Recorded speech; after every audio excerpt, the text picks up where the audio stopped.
National news میاں عبدالوحید عمران کی report کے مطابق نہری پانی چوری کرنے کا میگا اسکینڈل سامنے آ گیا۔ چک نمبر 92 ٹینار شانتی نگر لوئر باری دوآب کینال سے بڑے بڑے پلاسٹک پائپ لگا کر پانی کی چوری دھڑلے سے جاری ہے۔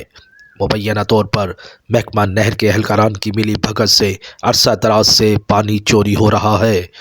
افسران کی آنکھیں بند اور جیبیں گرم ہونے کی وجہ سے مبینہ طور پر آج تک چوری کو نہ تو روکا جا سکا اور نہ ہی چوروں کو گرفتار کیا جا سکا۔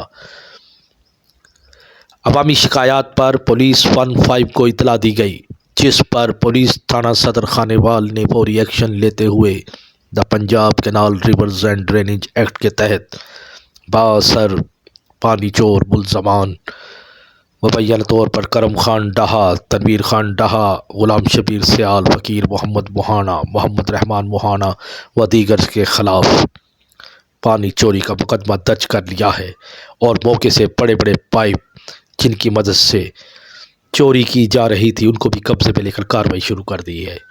ناظرین، سکرین پر مقامی بااثر ذمہ داروں کے کارندوں کو دھڑلے سے پائپ لگا کر نہر سے پانی چوری کرتے دیکھا جا سکتا ہے۔